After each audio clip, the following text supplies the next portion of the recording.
Hello, everybody. Welcome to Choices Finding Your Joy. I have with us today an amazing woman, Lisa Hawkinson. She has spent the past 18 years helping people learn how to have a simpler life. She shares techniques that are easily understood and simple to implement in the home, office, and life. She is a professional organizer and author of the book, Calming Your Chaos. Well, welcome, Lisa. Welcome. Thank you so much, Paul. It's great to be with you today. Oh, so happy to share you with everyone today. Thank you. Please tell us a bit of your background, Lisa, because it really is amazing. I would love to have you share that with our audience today. Thanks a lot. Well, I think you mentioned that I've written a book called Calming Your Chaos. And this came about as a result of having a virus, which is an amazing thing. My junior high son, the little sweetie pie, shared a virus with me that takes most people down over the weekend. They think, oh, I had the flu, I'm better. Well, my adrenals were just really shot, and I went down for 2 years. And so to stand long enough to peel a carrot was too hard. To hold a glass was very uncomfortable. And it was just pretty miserable. My kids fended for themselves an awful lot. Of course, my husband pitched in, but it was grueling, and I wouldn't want to wish that on anyone. Coming through it, so I was either in bed or on the couch or on the lounge chair. And in the summertime, I realized I was going to get better. I saw the light coming. And so I just was walking around the deck, and I prayed, and I thought, God, what should I do with the rest of my life? I mean, I've been a school teacher, I've been an office manager, I had a small business. What should I do? And the crazy thing was, he said, help people get organized. I went, seriously? That's weird, but man, that would be so much fun. So I told my mother-in-law, she goes, oh, Lisa, you've got to write a book. Man, that fired me up. I got my yellow pad, those good old pads, because we didn't have computers then. And I was leaning back on the couch because I still couldn't sit upright because of that virus. And I just downloaded everything about my life. This is how you do it. Just follow me and I'll show you. Little did I know, I was so naive. So I started writing this book and thought, this is going to be fantastic. I can help so many people. Well, then my naturopath referred me to my very first client, which just cracks me up. I took a look around her condo. After a few moments, I said, do you use Band-Aids? And she said, I'm not that bad. I went, oh my gosh. So I knew we wouldn't get too far, but I worked with her for several years. I think she enjoyed me more for my company than actual work, but we would do a lot of work, but then it would just pile back on her. So I'd show up and she'd have bruises from slipping all over the paper on her floor. I didn't know she had an accent carpet in her second bedroom for a couple months. And that's how thick it was. So I went on from there to work with a lot of individuals. And long story short, I started realizing there's something wrong with me. I went to some coaching and counseling and realized I had some barriers. I didn't believe in myself. I had no sense of self-worth from some bad family background. I pulled out of that one. I'm going to write my book. And so I did, and it's been wonderful. And so I just help a lot of people now individually or on coaching calls or in speaking. And so I'm so glad I met you, Paula. Thank you. Oh, I'm so happy to have met you. So would you say the work you do with your clients, so it is based on helping them relieve chaos and become organized?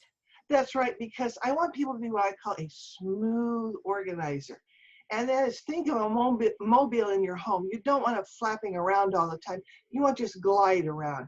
And so life hits you really hard sometimes with a virus or an illness or something far worse.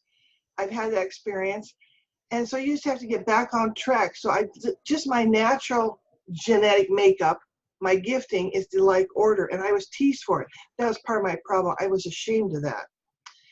And so now I realize it's a gift, and how can I help people with it? So I listen to my clients, like, how can I teach them better? How can I convey this message? So that's been a challenge, and new ideas come to me all the time, and it helped writing the book and talking with people. So when I talk to groups now, and I think I've done a good job, I'll get a question that just puts me in a whole new territory. So one of them developed this question. So I asked people, this is my test question. If you had to, could you list your house in 30 days if you own your home? And a lot of people just throw their head back, almost do their own whiplash, because they're shocked the thought of putting their house up for sale because they have 30, 40 plus years of stuff. And the thought of doing that is just overwhelming. So then I tend to guilt people and say, well, look, if tonight is your last breath, who's going to take care of all that stuff? Do you really want your kids to take time off work without pay, or vacation time, or your neighbors have to come in? Who is going to do all this work? And so they start thinking about it, and they go, all right, well, what do I do? Where do I start? And so I just take them through the process, and it's pretty simple. It's that I made it very simple. Wow. And I would think that by helping us become more organized, they're going to feel good about themselves. They feel great. Their brain calms down. Their surroundings make them feel calmer. They enjoy walking into their home. So I often ask people, how do you feel when you open up your front door? Are you like glad to be home? Or are there loads of clothes on the couch and there's only one cushion available to sit on?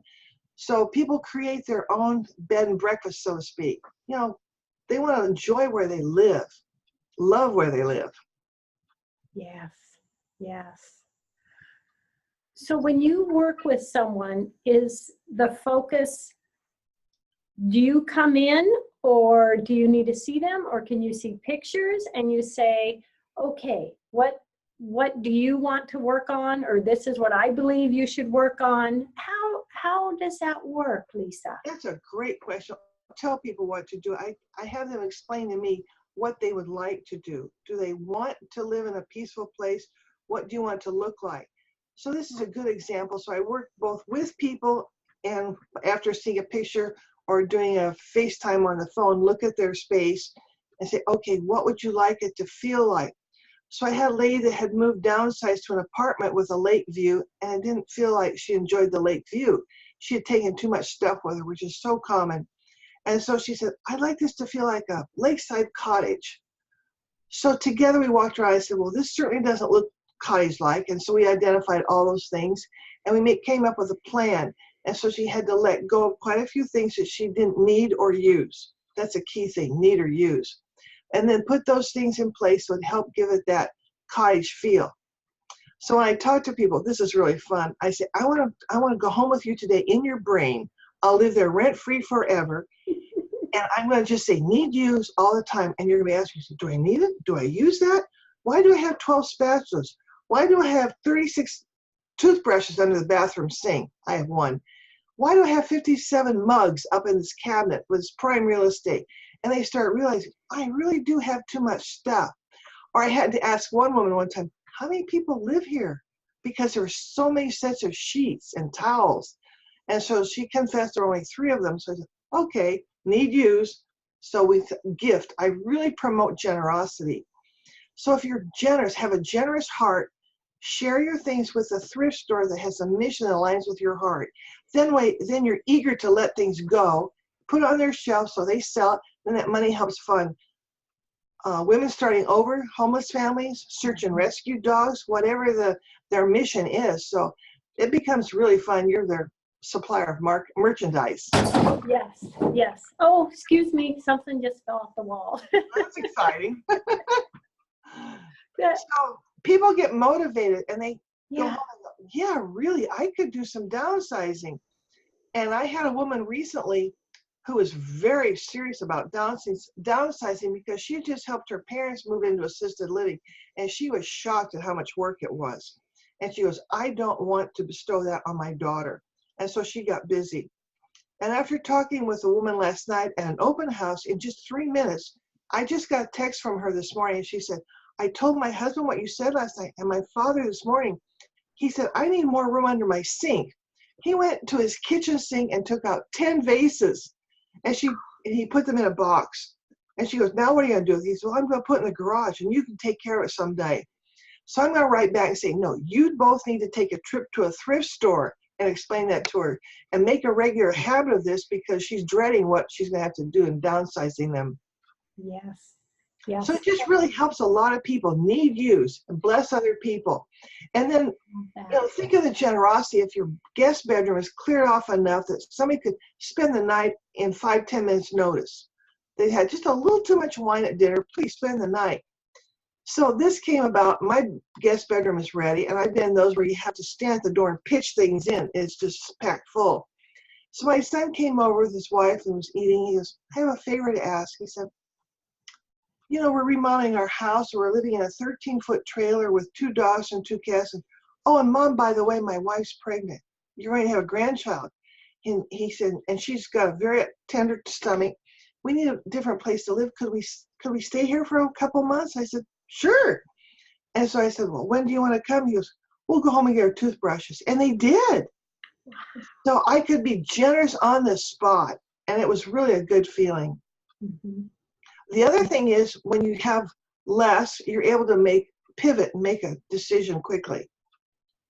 I have to say, I love your recommendation of, and this is something in the Seattle area, there's a couple organizations that know they can call me on a regular basis, and I can put together a few boxes for them and know it's going to a good cause. But here's something that I know I would battle with, Lisa. What's that? Moving from my home to maybe a condo or apartment, being emotionally connected to so many items. I understand. How do we get around that when we want to downsize? That comes up a lot. So I had an aunt that downsized in stages, and she ended up in assisted living, and she had like 2 pictures and a chair and her bedspread. So in my mind, you've got to really downsize at some point. And so I already know my 2 pictures if I had to. And so you just have to realize that love that was there, that was given to you, and that gift was received by you. You don't have to hold on to it for life. You're not throwing that person away. You're not throwing the memory away. The item's going to be passed on to someone who can use it or who needs it. So I had to downsize quickly after my husband passed away. And so I knew I would get in a smaller space and try to imagine what I would need and use. And I had a set of mugs from our wedding that were ceramic and matching beautiful 1969 mugs. And they had always stayed in my left cabinet of my kitchen sink. And I went, my gosh, I haven't used those for how many years? And so I gave those to a thrift store, and I knew they really got blessed. So it just makes me feel good to share with others. That's part of that generosity muscle you have to exercise. Yeah, because it really does make you feel good knowing what you can do for someone and sharing those things. That's right. And you're thinking about, what is life all about? Is it all the stuff I have, or is how much good I can do? What kind of legacy do I want to leave? And I want to be known for being a generous person. Oh, she shared her stuff with people.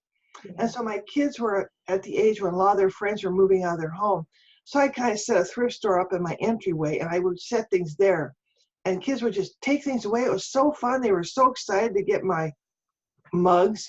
People keep so many mugs. And they tell me where they got them. At each place they ever worked, I'm going, really? Do you need 52 mugs? And you can pick one up at a thrift store for 25 cents or 50 cents. So you're really blessing them when you let go of some things. Yes, yes.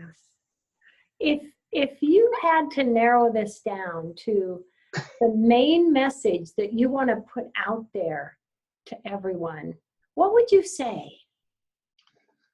I guess I ask people, where do you feel the most overwhelmed? And that's where you can calm down some chaos. So most people, it's either in their kitchen, their office, or their garage. So just start by doing the easiest thing first. What can you pick up without any emotional feeling? Just let it go. I mean, I had a man with 200 ballpoint pens in the top right drawer of his desk. So do you really need 200 pens? Not likely. So you just keep thinking, what do I need? What do I use? What do I just cherish? And I would want to keep this 1 or 2 things or a few decorative pieces that mean something special to me, have a great memory connected to it, but I'm not going to hang on to things that somebody gave me because I just don't have the space. Mm-hmm. So it's being very real. New normal. At times we kick and really balk at new normal. but we have to just go, new normal keeps happening. Yeah. And would you say that if we get overwhelmed with the clutter and how much we build up, and it's like, I don't know how to organize it, I don't have time, and you get frustrated and really just give up trying? So you have to set that goal and then be intentional about it. All right, I'm going to commit to getting this done by, say, Thanksgiving. And so I say, I'll take an hour a day, or just set aside some time and tackle it and be committed to doing it. And it's really nice to have someone you're accountable to, or a friend who'll cheer you on and say, oh, good, you did it another day. Reward yourself along the way, but finish the job. You have to decide to start, get it started, and decide you are going to finish. And you just have to be ruthless with yourself. Not be mean, be ruthless, and just stay on track. Stay on track. And I love the idea of have someone, supporting you, and you have to follow through for them as well. You've made a commitment, and that can help motivate you to get it done. And that's why a lot of people hire me, because they know I will hold them to it. So I just got a thank you note from a client, and they were in their 80s and were downsizing, and they were so sorry they had waited into their 80s to do this. And she said, thanks for making us stick to business, because with their health issues and all their doctor appointments, they would just postpone it for another several months, and they needed to sell their house because they needed that money for assisted living. So I really like to help people get the top dollar for their home by just getting it down to what they need and use, taking with them what they'd love, what they'll need and use, and getting top dollar for their home because it's not filled up with junk. Oh. And Lisa, that's really a service we need. That's really something that, really can be helpful for us. Something a lot of us probably don't think about, but what you have to offer, that's a great asset. Well, it really is. I think about this. We spend so much of our early life thinking about where we're going to go to college, what kind of person will I marry if I'm going to marry, where do I want to live, how many kids. So life happens, you're planning and planning, and then you hit about 50, you think, I'm kind of done. And you start cruising and don't think about final thoughts until your health demands that you pay attention. So I just like to have people wake up now while they have the health and the ability, and be serious about getting things in order and think about their legacy, because that's so important. My mom was a wonderful example. For the last 15 years of her life, I mean, literally 15 years, every time we visited her, she said, now, did you put a dot on something? So she had those little sticky dots, and she wanted our name on everything in the house. There was only one thing I wanted. I ended up with more, but I wanted one thing. And so near the end, we knew the end was coming. I said, Mom, there are a lot of things left that we haven't put a sticky on. So when we sell it, where do you want that money to go? And so she was able to identify that, which really helped us because we wanted to honor her. Mm-hmm. And she had dishes that she was sure her granddaughters were going to take. We finally said, Mom, your granddaughter really doesn't want them. That's so sad to hear. But it's the truth now. Kids just don't want their parents' and grandparents' stuff. And so I said, Mom, who could you bless with your dishes? So she gave her set of, it's at least 12 of everything away. She felt good about that. Oh, that's wonderful. That's wonderful. So we keep planning until the end. It's just amazing how much. There are a lot of things to have in place, a health directive and your will. Those things are really key, but your stuff doesn't have to be a burden to loved ones. Yes. And really, isn't that a great idea to reach out to family and say, what would mean something to you?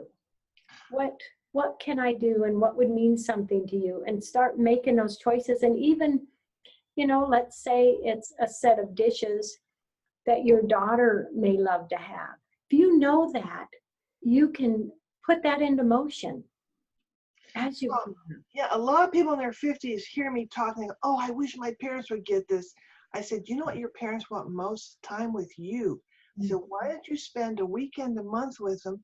Talk about this. Be adults. Say, you won't live forever, so let's talk about where you got this nicky-nacky thing, and who would you like it to go to, or where would you like it donated, and have those conversations. It's not terrible. And I know there's some people who are absolutely stuck, and they can't budge a real elderly person. I have relatives like that. I mean, you won't budge them, but the life shows up and they can't live in their home anymore, and their stuff has to go away. I know one lady nearly passed away. The doctor said she wouldn't live for another 24 hours. And so her adult son started giving things away. Well, she kind of revived and went on full-time oxygen.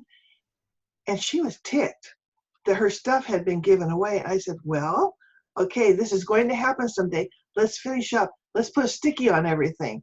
So we identified who would get what. And if this ever happened again, she would have to be so mad. But people would get what she wanted them to have.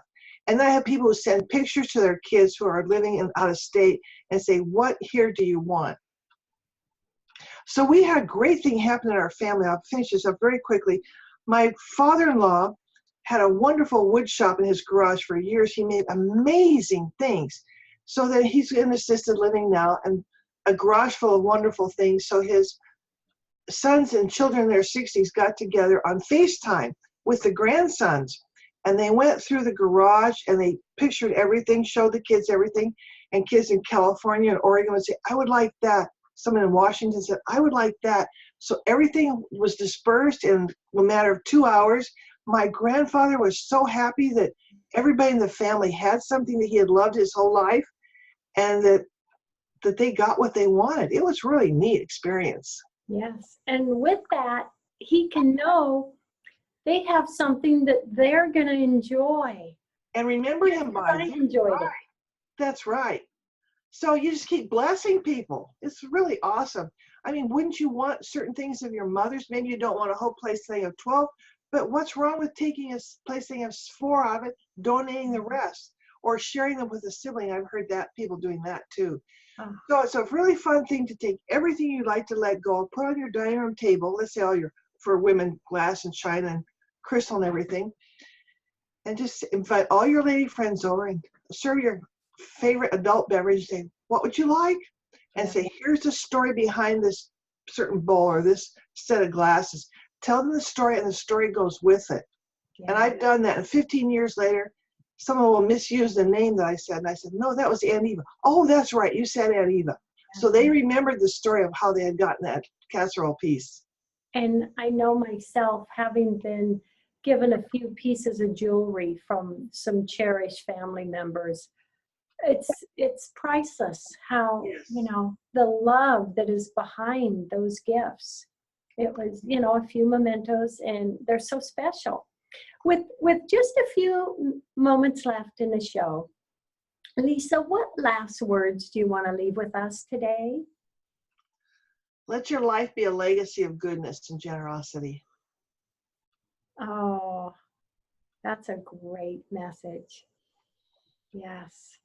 Yes. And that can be in what we do, what we share, can't it? What we speak.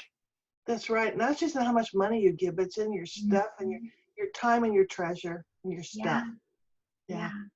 Because time and service is a great gift as well, isn't it? Yes. Oh, yeah. It's very fulfilling. So what I do, I feel is soul fulfilling. I love it. Oh, I love that, soul fulfilling. Mm-hmm. And what you're doing now, Lisa, you're fulfilling your soul, aren't you? I really am. This feeds me. Thank you. I feel stuffed and full. Yes. And you're helping others with that. I am. Before we say goodbye, could you please share your website information with us, please? You bet. So you can use my name, Elisa. It's spelled with an E. It's a little strange. Elisa Hawkinson, Hawkinson. And my business name is how2getorganized.com. Or people can text me or call me, 206-915-9911. Yes. And I love that you're a fellow Pacific Northwest girl like myself. We're Pacific Northwest sisters. I have my warm blankie on today. I feel like I haven't gotten out of bed yet. Yes. Oh, Lisa, thank you so much. This has been so fantastic. And you know, it's really a trigger for us to think about this, because it is something that we can all use help with. We sure can. We encourage each other. So I learn something from my clients and my friends every day as we're talking. It's really fun. It really is. Oh, thank you so much. It's been a delight. Love, hugs, and blessings to you, Lisa. Thank you. And back to you too. Thank you. And to everyone out there, love, hugs, and blessings. Thank you for joining us today. Thank you. Bye.